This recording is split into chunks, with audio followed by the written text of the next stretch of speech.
back. Let's take you back to our discussion around the 3 missing constables whose bodies have now been discovered. It happened in Centurion yesterday, and the remains were found alongside 2 others, at least those of 2 other people, which police say are not linked to the constable's disappearance themselves. We're still trying to piece together what we know and perhaps be upfront about what we don't.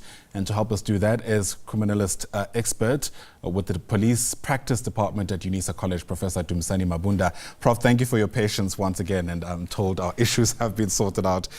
Once again, that question around some of the questions you have around what might have happened.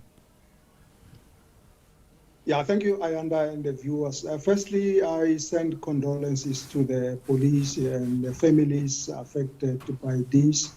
At least they can find comfort because we are told that their loved ones have been recovered, have been found, while there are still some mysteries around this, which will unfold as the police investigate. I have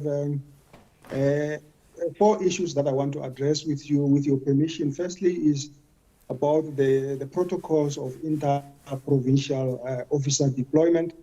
The second one I want to address is about operational plans. And the third one is inter-provincial coordination. The fourth one obviously deals with command and control, and then the logistics. So if you can allow me to outline all those things that I've mentioned so that we can clarify some of the issues that the public is still having. Sure, we can go ahead, Prof. Perhaps briefly if you can, so that we can also ventilate some of the other issues in the public domain, but I think it's worth canvassing some of those issues. Thanks, Ayanda. In terms of the protocols, police are governed by internal policies and operational procedures and the chain of command, especially under Section 205 of the Constitution of the South Africa, Act 68 of 1995, and also the national instructions issued by the National Commissioner. Now, there are key elements that I want to address here, Ayanda. In terms of approval and command, deployments must be authorized by the National Commissioner or a delegated senior officer, especially for operations that cross provincial boundaries. So we still have to find out if, since they're coming from another province, they were headed for another province, those things must be clarified. Secondly, operational plans. A formal operational plan must be developed detailing the purpose and duration, or as well as logistics, command structures, and resource requirements of the deployment. Next, there should be inter-provincial coordination in operation. The provincial commissioners of both the sending and the receiving provinces must be informed and involved in the planning and coordination of these operations. Yes, there are operations that are intelligence-driven, which cannot be made public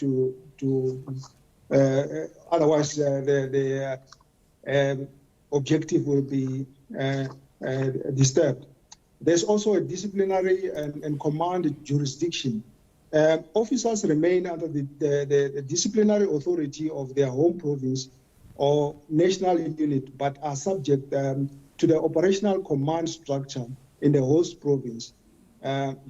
So my concern, Ayanda, was the fact that 3 constables were traveling together.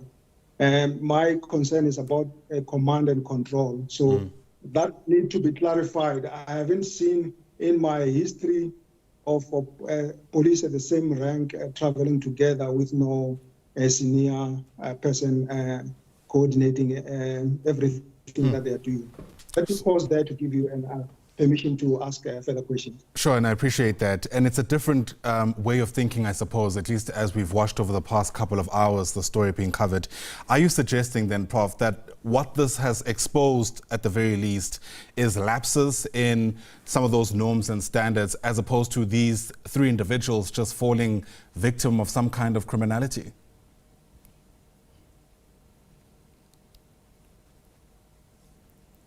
Ayanda, are you still there? I am, Prof. I'm not sure if you caught my question.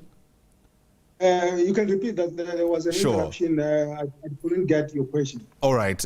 I was trying to gauge from you whether you reckon this incident, whatever has taken place here, exposes more the gaps and lapses in following some of the procedures you've just outlined, as opposed to these three individuals just falling victim to criminality that we see elsewhere in the country.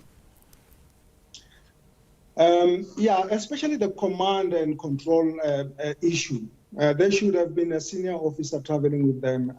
I don't understand why only the police in the same rank. So that will be clarified. Obviously, the investigation is continuing.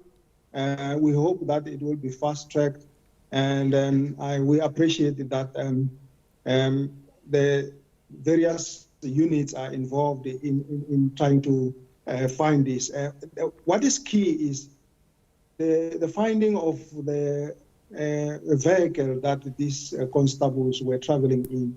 It will help to expose a number of issues.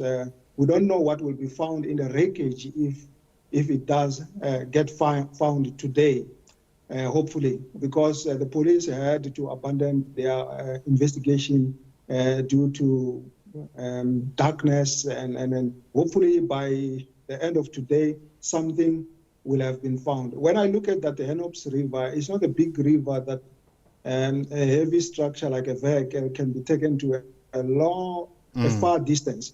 Yeah, it should be the wreckage. If indeed it was an accident, it should be found not far away from where the bodies were found.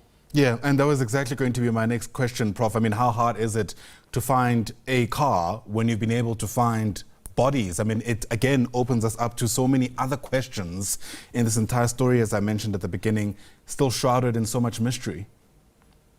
Yes, also the fact that when you normally travel, you have one or two people who will be having their seatbelts fastened on.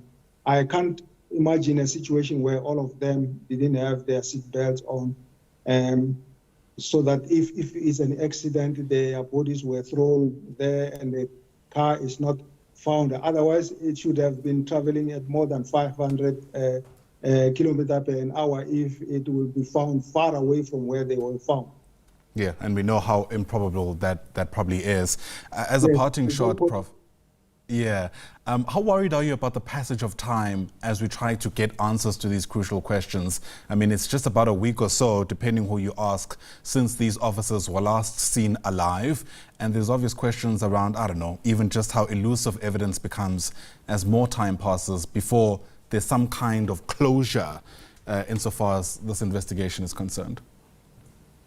Yeah, it's a good question, Ayanda. The passage of time will create concern for many of us who are following these criminal activities, to suggest that perhaps they were murdered somewhere and then they were thrown in these.